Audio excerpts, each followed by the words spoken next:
here's the thing that really startled me about how ABC Disney moved in this particular space.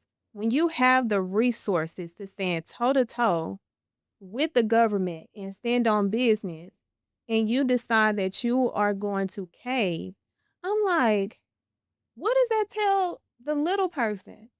Because that's what they do when people start handing out legal terms and they try to put fear in you, but you have the resources and you have the powerful attorneys in your back pocket, and you decided that you was going to sit on the sideline and say, "Oh, we're scared." Y'all not scared.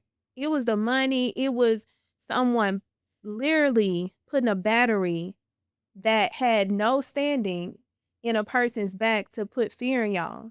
So, when you're looking at the Constitution as a whole, and they knew this from the beginning that these people had no standing. So, I just don't I can't respect them moving forward in how they handle it, because they had the resources, they had the money, they had the time, they would have had the people behind them still putting those sources and those resources and funding them through this all. And I'm like, be for real.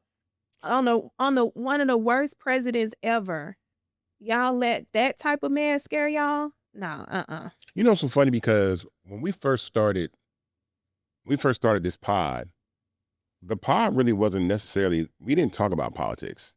And I don't really always want to talk about politics, but in correlation and relationship to free speech and the platform that we stand for, it has something that we have to talk about, because that means if they'll do this to television, they'll do it to radio. If they'll do it to radio, they'll do it on the internet. If they'll do it on the web, then they'll do it on apps.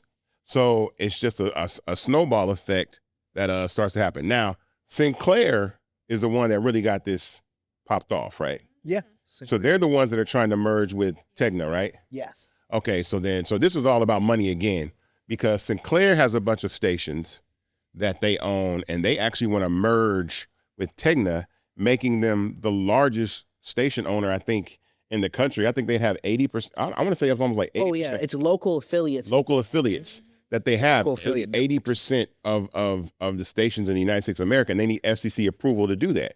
So they need the FCC chairman to approve that. So they feel like they made this move on behalf to say, look how we're standing up for Trump, to get them to do that. And then Disney bit that dumbass bait to do that. Yep. And then Nexstar also followed suit and said that they weren't going to air. Now I don't know if Nexstar showing Jimmy Kimmel. I know that. I actually don't know. Wait, one of them is not. No, Nexstar. One of them is not showing it. It's Sinclair. Sinclair is not showing. Okay, so we don't know if Nexstar is. Yeah. But I'm gonna tell you how they kind of double back too. Because you see how they did with the memorial, the Charlie Kirk Memorial. So they played the. No. Initially, they were supposed to air the Charlie Kirk Memorial on their networks. But you know what they aired instead, right?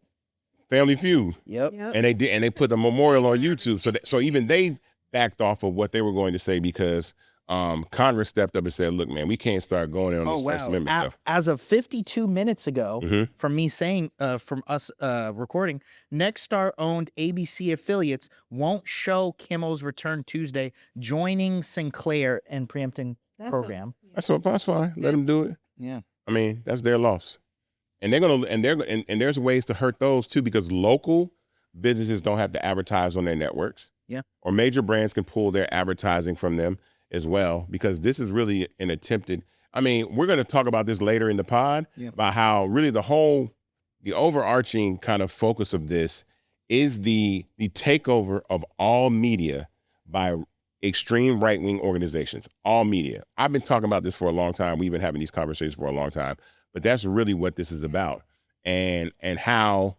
the ball has been dropped from at least remaining neutral. Right? Oh, easily. But we haven't lived in an age of neutrality for a long time, right? At least since 2016.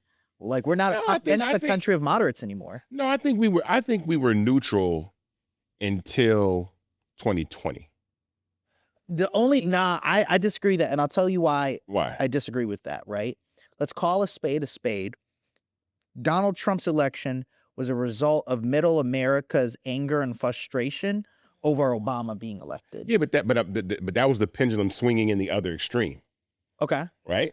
I could see. And then 2020 brought it back to Biden in the middle. Well, I think the only reason that happened was because of COVID. Yeah.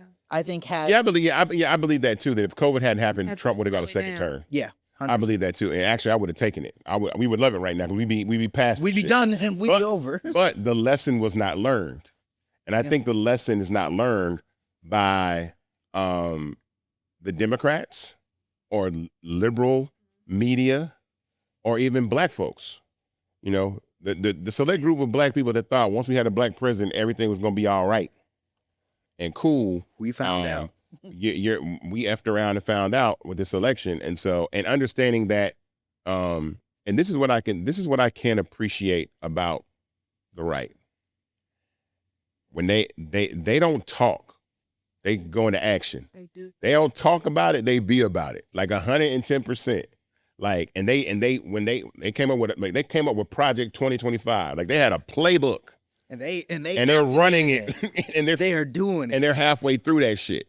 And so it's extremely, sobering because now, the other side has to push back.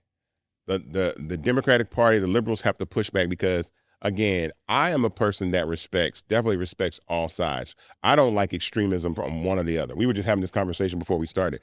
Extremism on one side or other side is fine. We have to be able to live in a country where we can disagree how we did before. Because remember, at one point we thought George W. Bush was the worst thing to ever happen to America, right?